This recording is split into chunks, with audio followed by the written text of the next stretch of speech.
Good afternoon, everyone. Welcome back. Thank you for your continued support. My name is Tess Abellanosa. I am a mother and a stepmom to six children. I am very much in love with my granddaughter, Camilla, and of course, my husband, Sammy.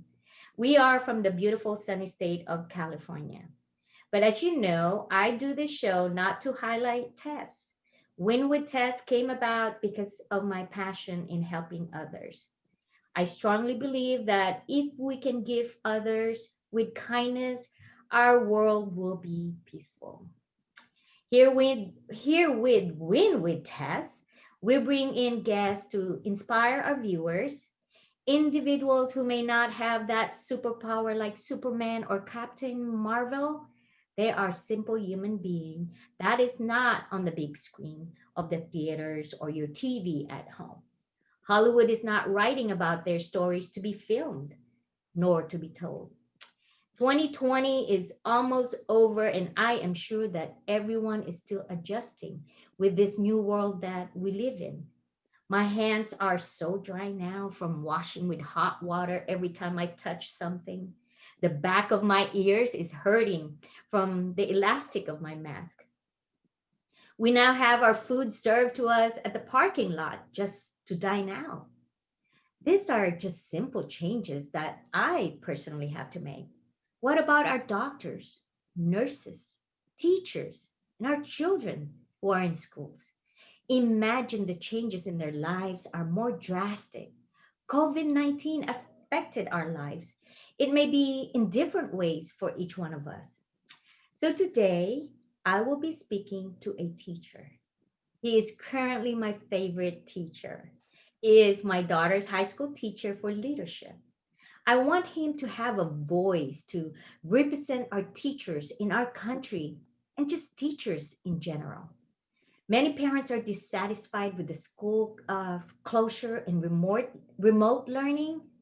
Parents are complaining that they must work from home and still must help their children during school hours. Students are falling behind with their schoolwork. Some are less productive and more free time in their hands. Again, the effect on one household may differ from the other. One thing for sure, I have a high regard for teachers. Even prior to COVID, teachers should be given more credit, more understanding, and most especially more love from parents. Well, I love all my teacher friends. With that said, please help me welcome Mr. Paul Dols. Hi, Paul. Hi, Tess. Thank you so much for the opportunity to be with you today. Thank you for those kind words. That is fantastic. And I'm excited to be with you. This is awesome. How are you today, though? I'm great. We're recording this on a Saturday, and this is my only Zoom call today, which is very, very rare. And so I am excited. My kids are coming home to visit tomorrow from San Diego, so that'll be fun. And it is it's a good weekend to catch up on a little bit of rest and get ready for next week. That's exciting. So they're in San Diego right now. At least it's not that far. That is very true. They are close enough, and they're close to each other, and just a couple hours from us. So it'll be a nice little visit this weekend. Nice. Well, first, thank you for taking my invitation to speak with us today. See, Paul, I have been very active in Sophie's school from preschool through middle school.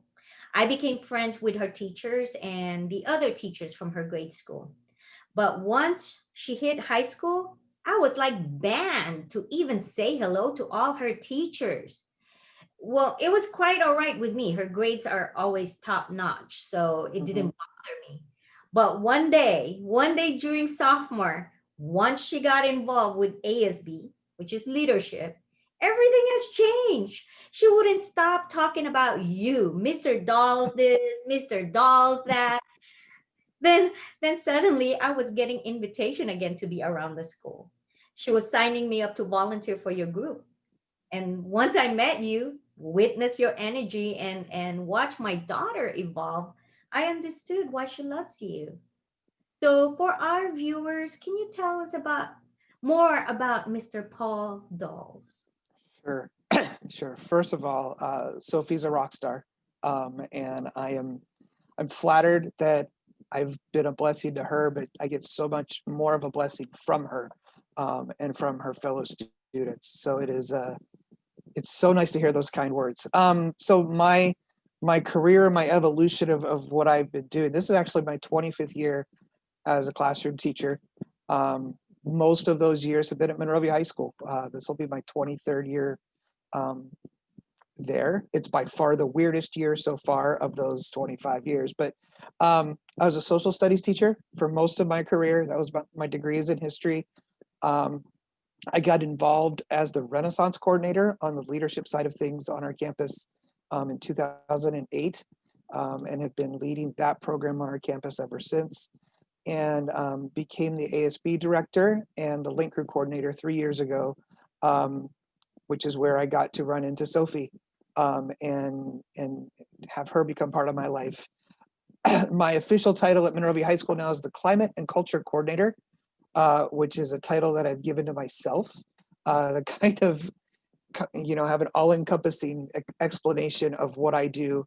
And basically, those two things are never, they don't stand alone. Climate and culture go together on a campus just like they do in a business.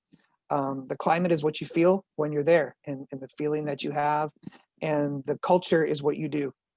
And my job is to kind of nurture both of those things for our staff and for our students, for our parents and for our community. Monrovia is a really unique place, and we are the primary high school in the community. Most kids who live in Monrovia come to Monrovia High School, and it is a huge responsibility to those families that we create a place that their kids can call home. And that's my job. And it's something that I love to do. Um, I still love it from a distance in at my dining room table, but I can't wait to get back. I'll tell you that much. Well, I do feel that warm, welcoming environment in Monrovia High School, and I miss the Friday football game, especially this time of the year. I never enjoyed uh, that many teenagers in one setting, but in Monrovia High School, I truly enjoy. I feel safe being around Monrovia High School family, and I thank you for. Is it okay if I call you Paul? Oh, please do. Yes, please do. Awesome. Well, by the way, thank you for letting me follow you on Facebook. Well, you're very welcome. I'm always flattered when people follow me on any of those social media sites. The kids always tell me Facebook's for the old, Mr. Dols, and I'm old, so I'm way more comfortable on Facebook than either of the other two, but I am on all of them just to kind of spread that message. So yeah, it is. You're absolutely welcome, and I followed you back because you are a very active. Watching you and your family on social media is very energizing for me. Whenever Oh, you can see love like that, you can't beat it. oh, thank you. Well, my gosh. Besides from being an amazing teacher, you are also a guitar player, a good one with a great voice. At what age did you start playing guitar? Did you ever consider to be a professional musician? Mm, no, no, no, no, no. That would involve too much practice. Um, I picked up a guitar right around the end of high school. A friend's father taught me some basic chords. My dad played a little bit, um, and then my friend Kevin's dad gave me my first guitar, and I took it to college with me and ended up playing in a worship band with InterVarsity at Sonoma State where I was in school. um, it's a hobby. I love it. I play for the kids on Fridays.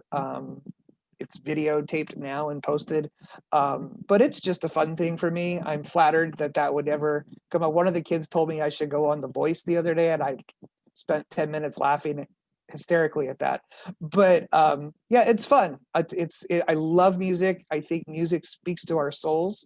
This week our staff was asked to share their theme song with each other, and having 70 fellow educators and support staff share the music that really touches them. It was an amazing experience just to listen to people talk about that one song. that really speaks to them. And you know, if I can bring that kind of joy and happiness that I get from music to people, then that's super cool. Oh, that is such a great feeling, it's very true. Music can really connect with your emotion. And I still remember when Sophie came up to me at the age of 5. I don't know if she mentioned to you, my father is a retired musician, and I have a Mhm. brother who's also a musician in Hong Kong. So when Sophie came up to me at the age of 5, and she goes, "Mommy, I want to be a rock star like the Disney kids." And being growing up in a musician lifestyle, it's not all healthy. It's not all glory and so forth. There's like negative stuff about that too. That and the popularity is not. You don't always become popular like Miley Cyrus and so forth. So I told her, I'll sign you up. I'll you can have the lessons, but I don't want this to be your career. And just like what you said, I want this to be a hobby, and I want this to be your blessing to share. And and most of the time when I am feeling tired, feeling down, I would text her and say, "Come up to mommy's room, and can you just sing a song for me and play me your guitar?" So it's a blessing, and Sure. keep sharing those videos every Friday. Sure. Now, Thank you. yes. Now, Paul, with this remote learning, I see my daughter more now, and I Great. see how energized she is because of your leadership. And COVID does not seem to affect her, surprisingly. So I really want to thank you for that. And so, but can you share with us, what do you love most about teaching? It's it's never been about what I was teaching. I mean, I love history and political science, and I still read a bunch of that stuff. And I'm still learning a lot of it. But it's never been about that subject and trying to deliver that subject. It's always been about the kids and the relationship with the kids, um, and trying to be a positive force for them. It is it's a burden. It's a heavy burden, a heavy responsibility, when you stop and you think about what we do and the fact that parents are literally trusting us every day with their most precious thing in their life. And so when kids are walking through the door, and I even miss them walking through the door right now, but when they walk through the door, um, we have to look at it that way. We have to look at it like, oh my gosh, this child or this young adult, in my case, is someone's child, and that is a tremendous responsibility. For me, it's an opportunity to build relationships, and it's always been about the relationship piece. If if kids know you care about them and you love them, they will work for you and they will learn. And I want a student to grow to their full potential with me, and then whatever they grow beyond me, I hope they take something from what we've done, whether that is in a leadership class or an avid class, or one of the history classes that I've taught.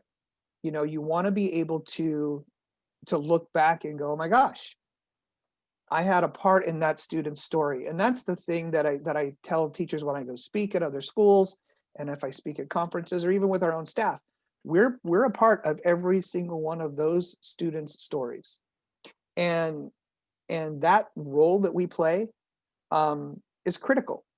And so I think for me, knowing that is the best part, that I get to be in Sophie's story.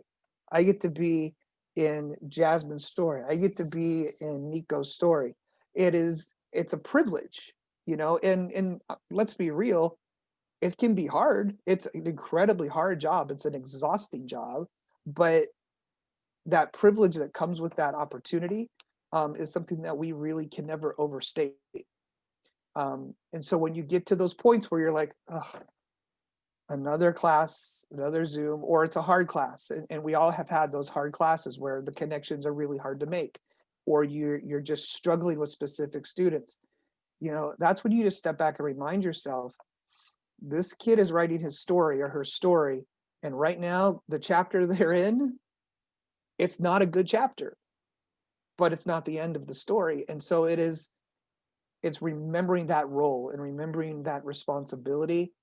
um, and kind of to be totally honest, it's kind of flaunting what I had a professor in teacher college tell me, which was, don't let them ever see you smile before Christmas, and they need a teacher, not a friend. And those two thoughts that were shared with me, almost 30 years ago now, are completely false. And it's simply not true. um, we are charged to care for children and to teach them. And in order to care for a child, you have to love them. You may not always like them, which was one of my mom's favorite things to say. Right now, I love you, but I'm not really liking who you are. Um, that has stood with me. And there are times when I don't necessarily like a kid, but I've yet to experience the time when I don't love them. And if they know that and they can feel that, then you've done your job. That is well said, Paul. Well said.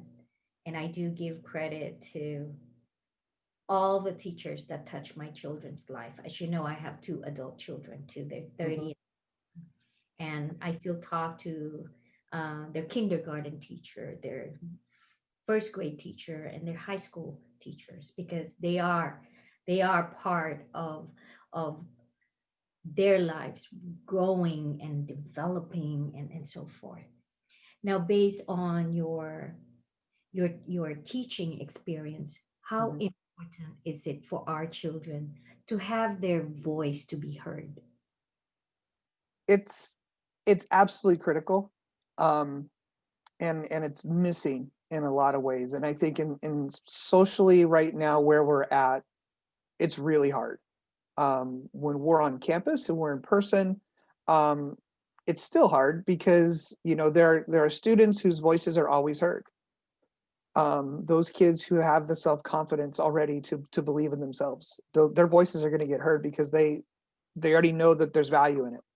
We have so many kids in society now who are being told that their voices don't matter, that they hear, well, you're just a child, you're just a student, you're just a kid. And putting that just in front of those things automatically has a decline in their confidence. um, we can't, and I just had this conversation with freshman leaders yesterday. I you know i said, at the end of the semester, you're going to evaluate me and you need to be super honest. Was this beneficial to you? What did I do well? What did I do poorly? Asking those questions and being willing to hear hard answers in that specific environment where a student is evaluating a teacher. I don't need to know what my bosses think of my teaching. I mean, I value their opinion, but they're not with me every day. It's the kids who are with me that see what I'm doing who are going to tell me, this is really good, this could be better. um, can you maybe try this? That's where I grow, by listening to those voices of the kids. And so if you place that into the leadership context, we have to ask that as a leadership program. I ask it of my leaders directly. What can I do better? What can the adults on our campus do better? But we also have to then spread that circle out much wider to the rest of the school so that we're talking to kids all the time. Tell me what you need. Tell me, I love talking to freshmen after about a semester. So when we get to the spring, and knock on wood, we're there in person, but even if we're not, I'm going to be starting to reach out to various groups of freshmen randomly and just say, come talk to me about the school so far. What do you think? What do you need? Don't tell me what, this teacher's doing wrong and this teacher's doing right. Talk to me about what you're feeling so that I can know what the climate of our campus is like, because I know what I think, but I'm almost 49. I need to know what a 15-year-old is feeling when they set foot into a classroom, when they set foot into a campus, when they set foot into a rally, so that they can feedback for me so that we can continue to build and grow what's important. Schools aren't for teachers. Okay. The schools are for the kids. And that's where we have to listen to their voice the most. And then you have to also flip that and also look at their voice in society. We've messed up the world for these kids. and the kids are going to have to clean up our mess. And I believe the social change that's coming, and that we're starting to see this movement beginning to grow. And it starts with tragedy. It starts with the murder of George Floyd, but it grows into this movement where you see our young kids leading demonstrations in downtown Monrovia. And there are people on Facebook posting pictures of the kids, and there are people, why aren't these kids doing something else more productive? And my response to them was, this is the very most productive thing they could be doing, and we should be praising them because they are using their voices for change. And I was never as proud as I was on those days where I saw my kids in the front of those demonstrations, um, peacefully standing up for the rights of others, not worrying about the rights for themselves, but for the rights of others. And man, it was an incredible, incredible experience, for sure. My God, you're just bringing tears to my eyes. Well, that movement, or that, it's still an ongoing movement. For But sure. that event that happened in Monrovia, it became more of a family decision for us if we would let Sophie participate. Hmm. It touched our home. My two older children are half black, and so we are part of that minority, and it really, Sophie took it really, really hard. Hmm. Everything that's happening. So to have you as a leader who is building my child to be a great leader, um, everything that you said, it's that is how leadership is supposed to be. You build leaders. You show them by doing it yourself, not just by dictating, or telling them this is how it's done, do it. You show them. You're basically really reaching out to this down to these children. You're really pulling them up, and I really appreciate that. And like I said earlier, I really enjoy following you on social media. Your 3 minutes Thursday post is very curative. I speak as a parent and as an adult, and with everything you just said not too long ago. But one of your posts on Facebook, you spoke about understanding, Hmm. understanding about love and hate, kindness and cruelty. Can you please touch on that for our viewer?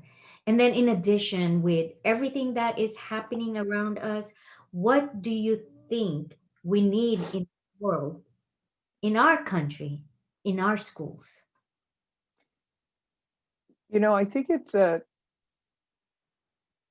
intensely personal thing for everybody. I think that what we've seen, I mean, it's not new. The hate and the racism and the anger is not new, and I think it's just become magnified. Um, and I used to get in arguments with kids all the time. We used to have a lot of fights at Monrovia High School. When I first started, there were a lot of fights back in the day. And I would argue with kids. I said, look, the violence that you guys are engaging in isn't going to solve anything. It just will build. It won't solve the problem. The problem will just move on, and it'll continue to grow. Um, and unfortunately, I feel like we've taught folks that there's always a wrong and a right. And if you believe you're in the right and the other person is in the wrong, that makes you enemies. And this division that now exists within our country is so hard to watch and so hard to look at. And it divides families, it divides friendships, it divides churches. It's amazing to watch the division that has taken place, where if you disagree with me, then we can't have a positive conversation because you are on the wrong side. That mentality doesn't lead anywhere but to destruction.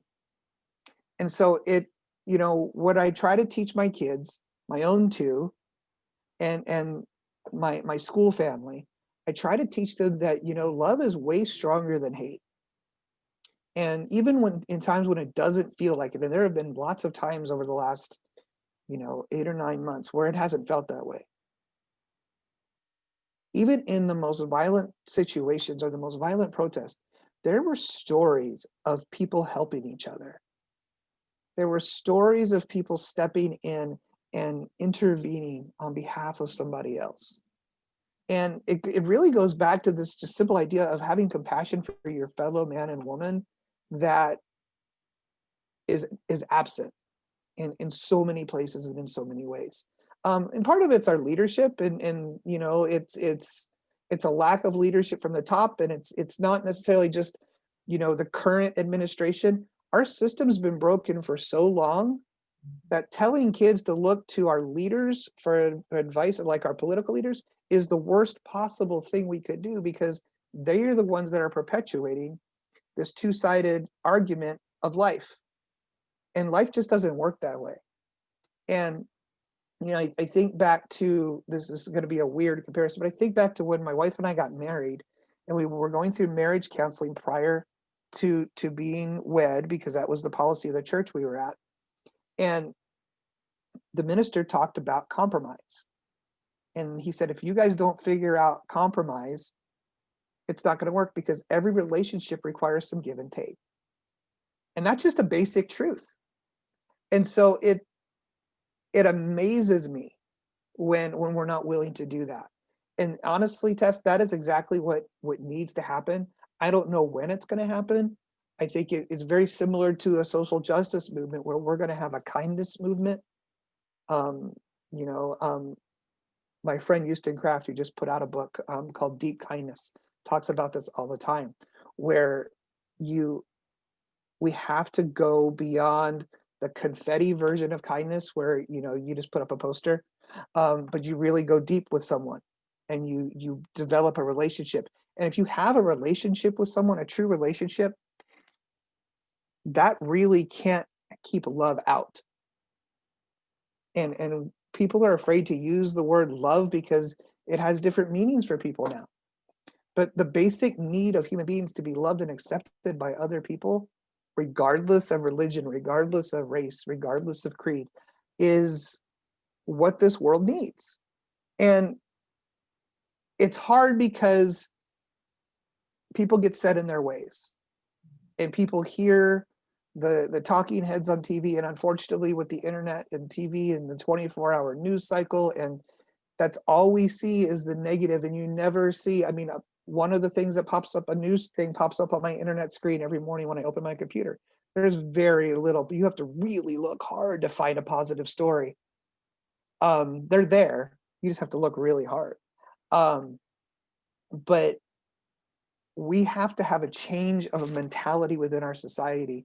And it may start in the schools.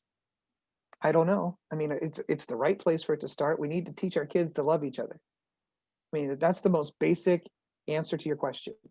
What needs to happen? We need to teach our kids to love each other. And if we do that, maybe our kids will teach their parents. Because I think that is, like I said earlier, we've broken the system, and we're leaving a legacy for our children of hate and divisiveness rather than love and acceptance. And they know that, especially the kids Sophie's age, her age group of these young kids from 16 to 21, they recognize it, they know it, and they're kind of angry about it, and they should be. And I'm hoping that they take that righteous anger and they turn that into change, because they're basically saying enough is enough with the direction we're going. We're going to try this other thing, and we're going to make it work. That's very deep, Paul. That's very deep. And this is why I really wanted to have you here with us today. To many need to hear that. And on top of that, we have COVID. And COVID has been devastating for everyone. It changed so many of our norms in our lives, Mm-hmm. especially our ways of teaching and learning. What expectations are our teachers facing? You know, it's so, because this is not just a Southern California thing, I think one of the important things to recognize is it really depends on where you are.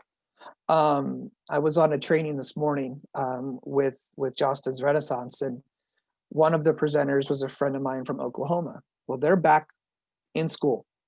All the kids are there together, just like they usually are, with the exception of they're wearing masks. The other two presenters were from here in California. Both of their school districts completely distance learning.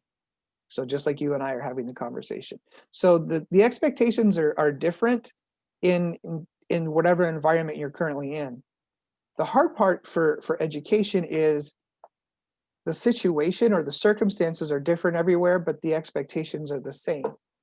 And that's really hard for folks to get a grasp on, because I feel for my colleagues who are, I call them the normal teachers, who are teaching the core content areas. I teach leadership. I have a lot of flexibility on what I can do, and there's no testing at the end, to make sure that I've covered everything I was supposed to cover. People who are teaching math or science or English or social studies or foreign language, and we're going from teaching 5 days a week of seeing kids to seeing kids just 2 days every week, with the exception of some asynchronous learning here and there. So it's really hard to try and meet those standards. And then when we come back, hopefully soon, you mix those curriculum expectations of you need to cover these things by this time. Plus, we need to make sure that the kids are safe. We need to maintain the social distancing requirements. We need to make sure everybody's having a mask on. And let's not forget, we have to make sure that we're safe, because those teachers, they don't just come to school and then they fade into the floor of the school and then they pop it back up again when the school day starts the next day. They're going home to families of their own, lots of them with small children of their own, or elderly parents living in the home with them that they're taking care of. And those expectations and those fears are very real. And I hear people talk all the time, well, teachers are just afraid to come back to school. Not really. They're fearful of a virus that could kill their loved ones, like we all are. But the expectation that we don't want to come back is absolutely silly. Okay, there may be a handful of teachers who, because of their own immune systems and their own immune deficiencies, are like considering retirement or considering other options. The vast majority of us, if they came to us and said, we want you to come back tomorrow, would be there. There would be nervousness, there would be anxiety, but we would be there, because the thing that we miss the most is being there with those kids and being there with each other. I miss my colleagues. I miss my friends that I see every day. But the expectation is that we still deliver a high quality education to your daughter, to the kids of our district. And believe me, we are doing everything we can. And the flip side of that, Tess, honestly, I'd be remiss if I didn't say this. I live and married to an elementary school teacher who's teaching 27 second graders every day on a Zoom screen. And I marvel, I listen from afar, because she's taken over what used to be our son's bedroom. And that is her classroom, so to speak. That job is impossible. And yet teachers are doing it. And the last thing that I would say about this that I always want people to know is this. We always have had the rap on us as educators. Oh, well, you guys work 8 to 3. It's, that's what great hours. It's better than banker's hours. It's 8 to 3, for goodness sakes. I've never worked an 8 to 3 day in my life. And now I'm basically working a 10 to 12 hour day, and my wife works about 16 hours. It's a lot of time and effort and energy, and it is exhausting. But we also have to remember the why has never changed. It's always about the kids, and we're going to do whatever we can to help our kids get through what they need to get through. And as exhausting as it is for us as adults, it is equally, if not more, exhausting for our students who are sitting on these Zoom calls and doing all of this work and trying to do everything they can. And for parents, we may talk about parents in a little bit. I feel for you. My kids are grown. One's out of college and one is a sophomore in college. I don't have to help them learn. I don't know what I would do if I had, kids in 3rd, 4th grade. I have no idea. Thank you to you and your wife for being a teacher. And you are outstanding and inspiring teacher, leader, educator. I speak from my experience. I see it in my daughter's eyes. I see your passion in bringing spirit to our student in Monrovia High School during the school events. You're always in high spirit with amazing energy. But I am sure you are not in that zone all the time. Like you said, you work 16 out, your wife works 16 hours, you work 10 to 12 hours.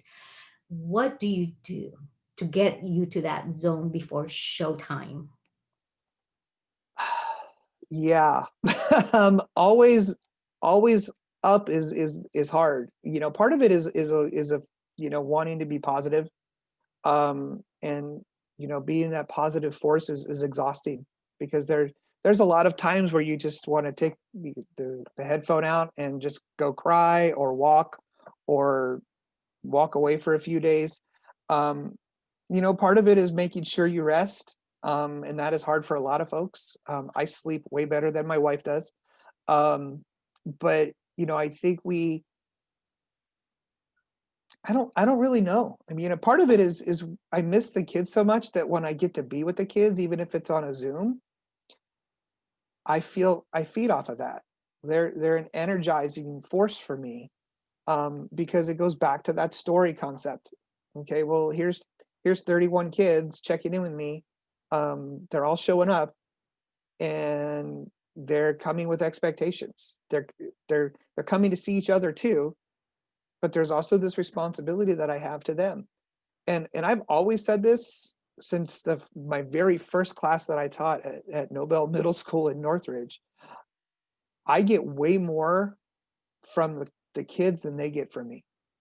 I learn more from them. I get built up from them because of their kindness to me, for their love for me, and it's an unconditional thing.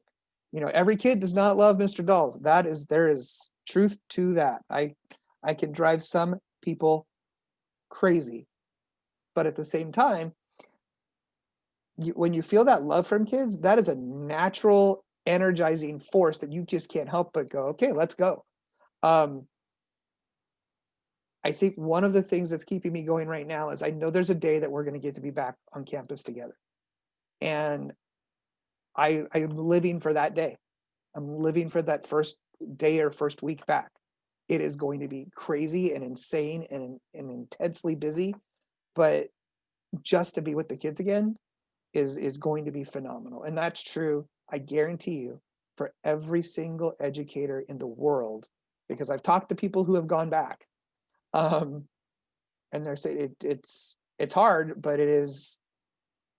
You don't want to compare it to a drug, but it's kind of like a drug. It's something you need. It's a need. That's that's a good way of answering that, huh? Um, now, now, Paul, on I believe September 24, you posted on your Facebook page. Your message on that post was more intended mainly for your fellow teachers. Mhm. It touched my heart. You talked about emotions, frustration. So, for our viewers, can you repeat that message? And also, what advice can you give other teachers so they can continue doing what they love to do and to motivate them? Yeah. It goes back to this: we're not robots. And thank God we're not. And I think it's a necessity that we approach this job with emotion and not be afraid of it. Um, we're all going to go through times. We just lost a dear member of our staff on Tuesday morning, who's been with us forever in Monrovia Unified School District. It was a hard day. It's been a hard week. Um, it's important to not run away from that emotion. And I started class on Tuesday and Wednesday both with, look, you guys, I'm having a hard time. I'm sad. Um, and it's important that. It's important that that we're human beings and that we go through those same emotions that they do and that your parents do, and that it's okay. And I think there's so many times where we've taught kids to hide those emotions, to bury those emotions. And the same is true of teachers. Again, it goes back to that advice in that teaching class that I was in before I became a teacher, of not showing them who you are, and not, building up these walls to kind of keep kids away at a safe distance.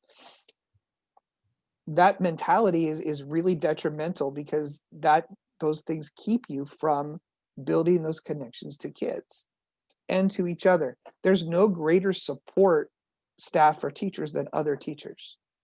And part of what I try to do on our campus is build that connection, not just with the kids, but also amongst the adults on the campus.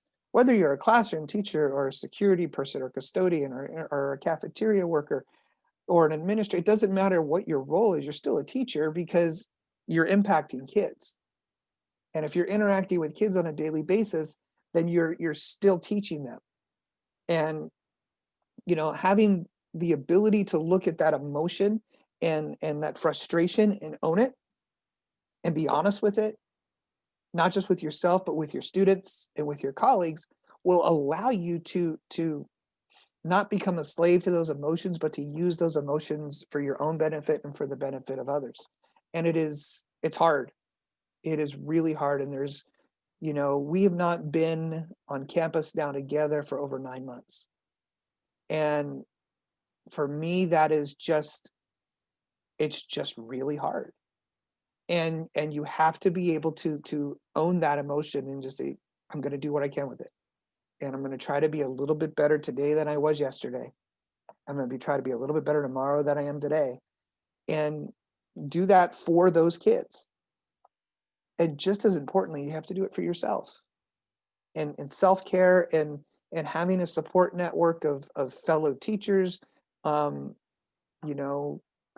part of it is you don't necessarily want to bring it home and drop it on your family either. Because that's the other part of it, is you're working through all of this stuff, and there's still this other half of your life that is still happening. And that is where you have to be really, cognizant of how you are handling your emotions and how you are processing your emotions, so that they are a positive force and not a negative force in your life. Now, to follow that, what Mhm.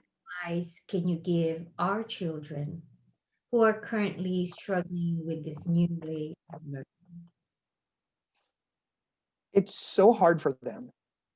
Um, and there's irony in it, because we, prior to this happening and us going on to this distance format in March, the most common complaint that adults had about kids is all they do is spend time on their screens. They just sit there with their phone they're on their screens all the time. Now these kids can't escape their screens if they wanted to. And it's tiring and it's exhausting, and they've been isolated. And I think that is one of the biggest pieces of advice that I can give is, distance learning does not necessarily mean that you're not still connected to people.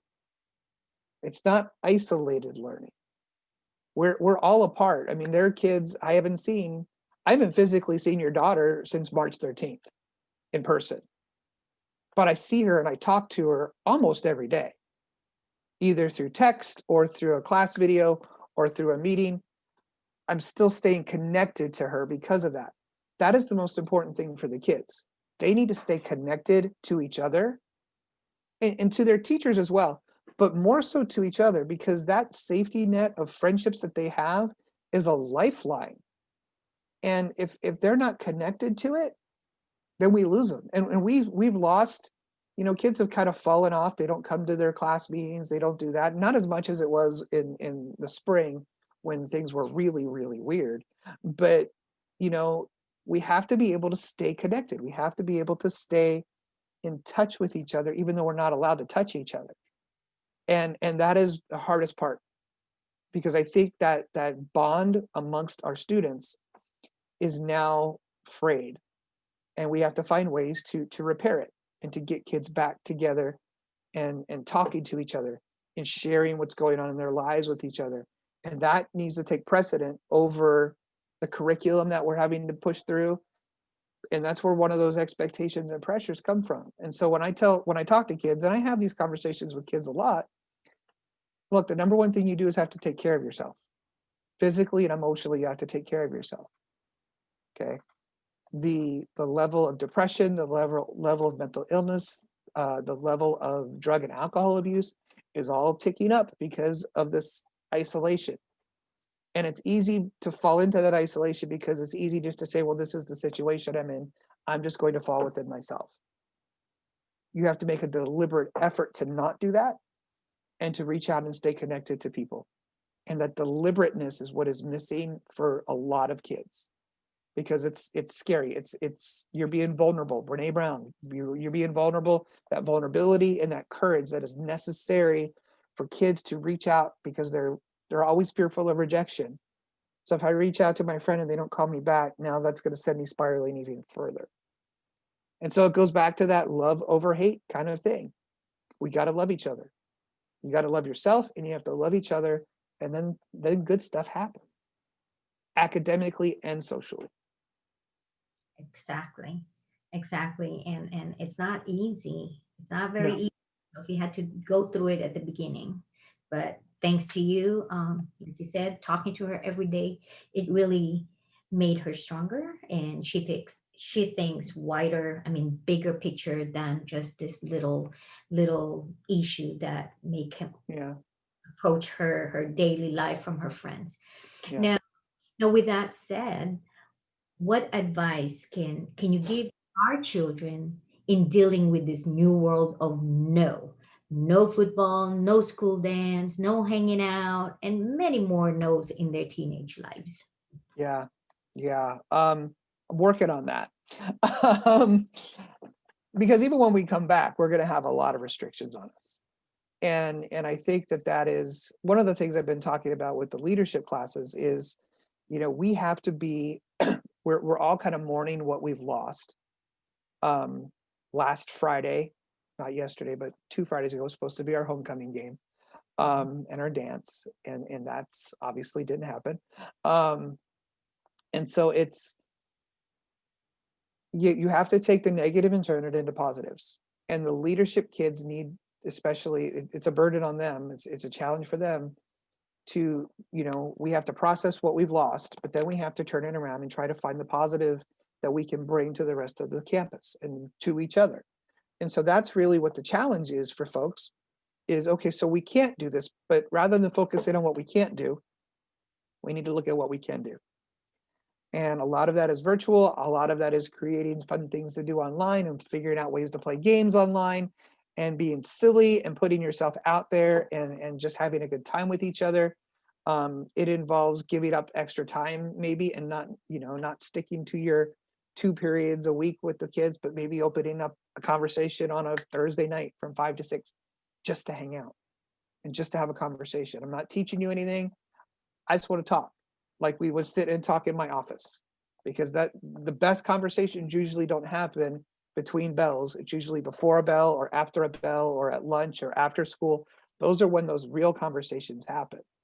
And recreating those opportunities for kids and figuring out ways to do dances online and just have a dance party and be silly and play music for half an hour and dance and have fun and just kind of go a little crazy and kind of have a release. It's a challenge, Tess. I'm not gonna lie. Those who do my job, we meet all from all over the country. We talk all the time together. What are we doing? How are you doing this? And stealing ideas. And we're going to start meeting with some programs from other schools. How are you guys doing this? We saw this on social media. Teach us so that we can bring it to our school, because every school everywhere is dealing with these things in different ways. And some have got really creative things that they've come up with, like, well, gosh, we didn't think of that, but it's so good we're stealing it and we're going to make it happen here so that our kids can benefit from it. And the biggest piece of advice for kids is you're still writing your story. And this is by far the weirdest chapter of that story, but this is part of it. And so what are you going to do? And not just allow them to be fed, but to ask them to be feeding others too. That's very true. It's very hard. I myself has been creative on social media. I do try to lead fellow older people, not children. children, but we do have we've done karaoke night on a Zoom, and just to be there to talk Hmm. other and spend a little time instead of spending alone scrolling down on Facebook. Yeah. Um, Mr. Dolls, as a parent of one of your students, I want to express so much gratitude to you and your family. Your positivity and leadership manifests in Sophie and the other students. So please extend my gratitude to your wife and your children. Because of their support and love for you, it allows you to be one of the superhero at Monrovia High School. But before we let you go, what advice or what can you ask from us parents? Um, Grace. That's I think that is here's what we need from folks. We need grace, and we need compassion, and we need patience as we because we're learning this as we're going. Um, but that's the personal selfish, this is what I need from you answer.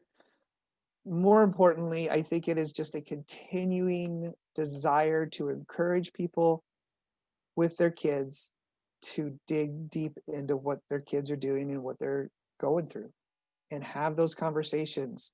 And I think now more than ever, kids are around their parents more, for sure, but that doesn't necessarily mean the connection is deeper. Um, and that means that parents need to dig. And they're going to run into resistance because that's what adolescent kids do. They are resistant to that with their folks. Um, just be involved, ask, reach out. If you feel like something's going on, reach out to your school's counselors or to your students' teachers, and say, what are you seeing, or what are you seeing with the work they're doing? A lot of times, the evidence shows up in the stuff they turn into us. Um, you know, but keep plugged into your kid. Make sure that you are involved, and know what's going on with them. And just when you see something, this is a little bit of a cliche, but when you see something, say something. I just got an email from a parent the other day saying, hey, what are you seeing? We're seeing something at home. That started a conversation, and we're able to kind of explore what's going on with this student. um, we're invested in the future of your kids, because your kids are the future for all of us. And it's a partnership, and I think that in a lot of ways that partnership has frayed a little bit, with the frustrations. I can't, you know, being a parent, trying to hold, your own job down while being a parent is hard in a natural environment in natural times. When you add in all of the difficulties of the life we're currently living, it's also an impossible job. And so when you're faced with the impossible, the only thing you can do is reach out for help to make it possible. And so working together with your students, teachers, and then counselors and administrators as a cohesive team is going to help everybody involved. And that's the biggest advice I can give is never be afraid to reach out and say, I need some help. And when you do that, that's when you see the greatness within an educator come through. um, when we go from focusing on 30 to 1, and we are able to focus on 1-to-1, um, that's when magic really happens with kids and with teachers and with families, when we're able to have those conversations and say, here's what we would really like to see happen for your son or for your daughter, so that their story can continue to be written in this direction that they want to go, and where their dreams are taking them. Thank you for that one, Mr. Dolls. That is really strong advice for us parents. Well, My thank pleasure. you everyone for tuning in. I hope you enjoyed our guest speaker this afternoon. Paul Dolls is an admirable, patient, energetic, and talented man, a loving husband and a devoted father, a teacher who gives more than what he is expected to. I would like to close with this little inspiring message written by William A. Ward. The mediocre teacher tells, the good teacher explains, the superior teacher demonstrates, the great teacher inspires. Ladies and gentlemen, and that is what Paul Dols is about. A teacher who continues to inspire our children. Thank you again, Paul. To our viewers, my name is Tess Abellanosa, and we look forward to seeing you again here at Win with Tess. Have a blessed afternoon. Paul, thank you so much. Thank you. Thank you. Wow, perfect timing.